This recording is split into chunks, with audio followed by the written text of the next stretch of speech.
রাজধানীর প্রাণকেন্দ্র গুলিস্তান থেকে মাত্র ৪ কিলোমিটার দূরে।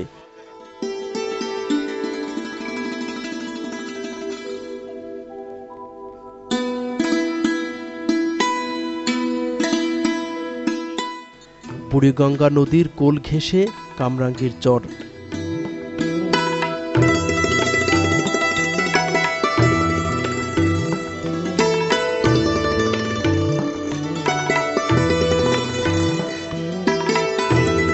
এই চরাঞ্চলে ৮ লাখেরও বেশি লোকের বসতি।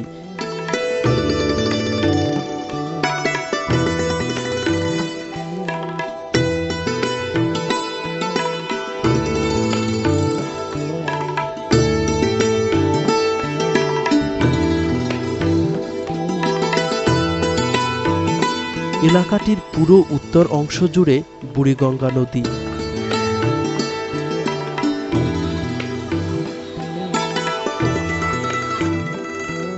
একসময় এখানকার বাসিন্দারা এই নদীকে নিজেদের জন্য আশীর্বাদ বলে মনে করতেন। নির্মল পরিবেশ, নদীর জোয়ার ভাটা ও পাখির কলকাকলিতে মুখরিত চরের বাসিন্দারা ছিলেন বেশ সুখী।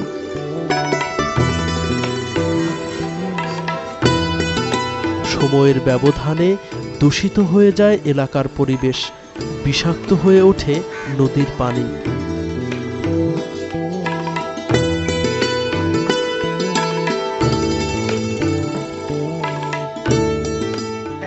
ময়লা আবর্জনা ধুলাবালি যে ফেলা হইতেছে এবং এখানে যে পানি যে দূষিত হইতেছে, এ কারণে এই এলাকার মানুষের অসুবিধা হইতেছে এবং মানুষের রোগ ব্যাধি ছড়াই যেতেছে, বিভিন্ন সমস্যা হইতেছে, মশা মাছি উপদ্রব বেশি। আমরা গোসল তো কোন করে কথা, আমরা এখানে দাঁড়াইতেই পারি না। আমরা আগে ভালো ছিল, এই বাংলা তো ছিল না, বছর ৫-৬ বছর আগে বহুত ভালো আছে।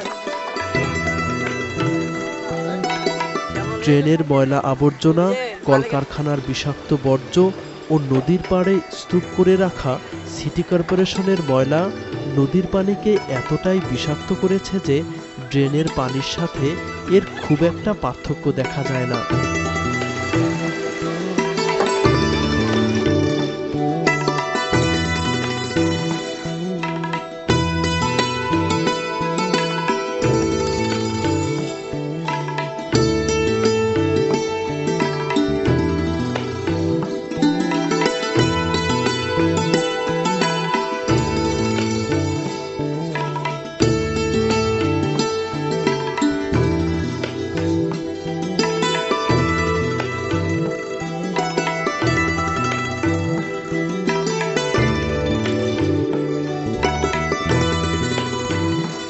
কিন্তু নদীর এ পানি ছাড়া এলাকার একটি বিশাল অংশের জনগোষ্ঠীর একদিনও চলে না। গোসল ও থালা বাসন ধোয়া সহ নানা কাজে তাদেরকে ব্যবহার করতে হয় এই পানি। পানি ময়লা, আমরা গোসল করতে কষ্ট হয়, নাহলে তো আমি এই ময়লা পানি চুলকানি হয় না, হ্যাঁ খাওয়াই যায়, আবার অ্যালার্জিও হয়। ময়লা পানিতে থালা বাটি ধুচ্ছেন কেন? ময়লা পানি নাই দি মানে আবার বাসায় যে ধুমু খালে কালি ছাড়ে যাবো।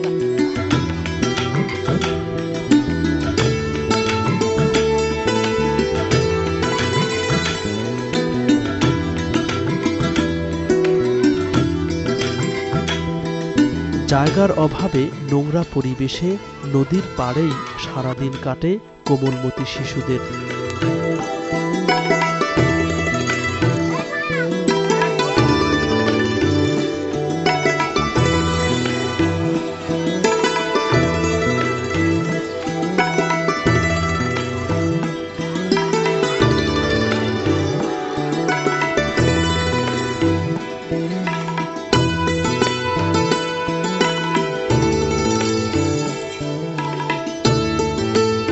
অভাবগ্রস্ত অনেক শিশুকে এই বিষাক্ত পানিতে প্লাস্টিকের তৈরি সামগ্রী খুঁজতে দেখা যায়। সারাদিনে খুঁজে পাওয়া প্লাস্টিক সামগ্রী বিক্রি করে যে সামান্য অর্থ ওরা পায় তা তুলে দেয় তাদের মায়ের হাতে।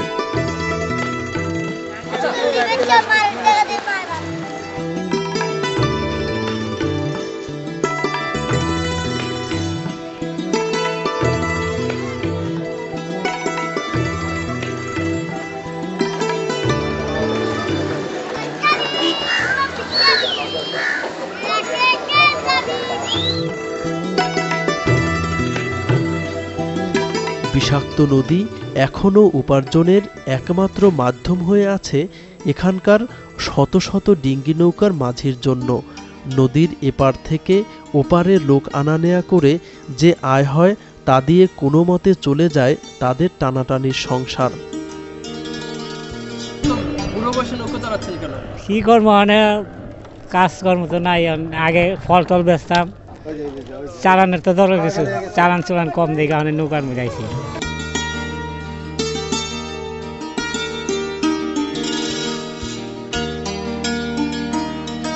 নদীর নোংরা পানিতে পলিথিনের ব্যাগ পরিষ্কার করার কাজ চলছে। এগুলো ফ্যাক্টরিতে পাঠিয়ে গলিয়ে নানা প্লাস্টিক জাতীয় পণ্য তৈরি করা হবে। সকাল থেকে বিকেল পর্যন্ত এ কাজ করে একজন মহিলা পান মাত্র 50 টাকা। অপরদিকে প্রায় একই কাজ করে একজন পুরুষ পান 180 টাকা। কেন এ বৈষম্য? সদুত্তর নেই কারো কাছে।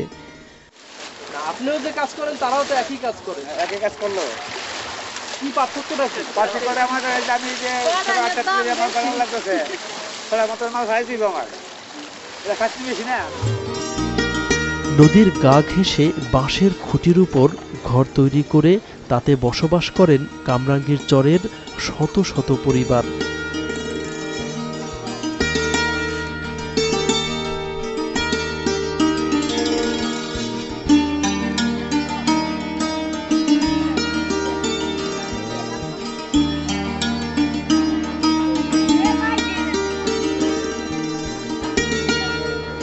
নেই বিশুদ্ধ খাবার পানির সুব্যবস্থা, এমনকি একটু শান্তিতে রান্নাবান্না ও গোসলের কাজ করতে পারেন না গৃহিণীরা।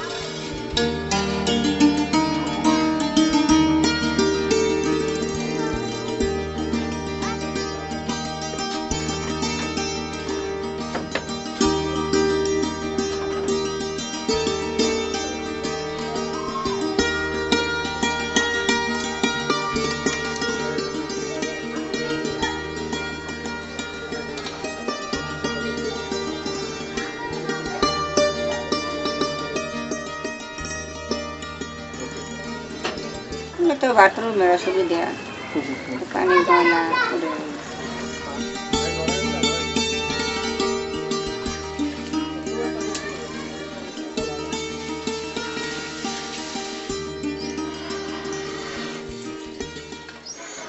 আমাদের এখানে টয়লেটের অসুবিধা, তারপর কলের অসুবিধা, গোসল করতে সমস্যা।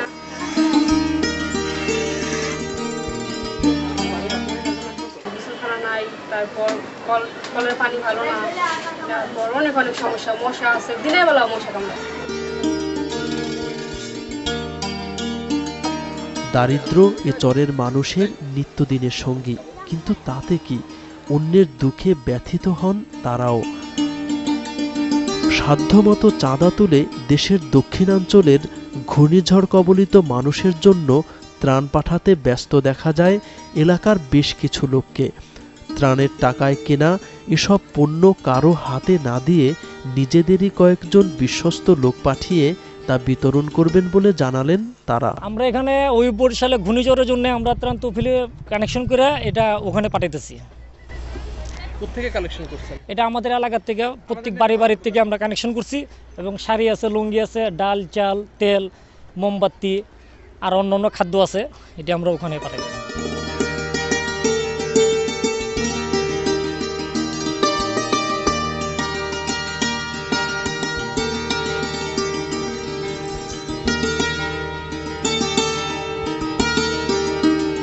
এলাকার রাস্তাঘাট শুরু হওয়ায় ক্ষুব্ধ অনেকেই।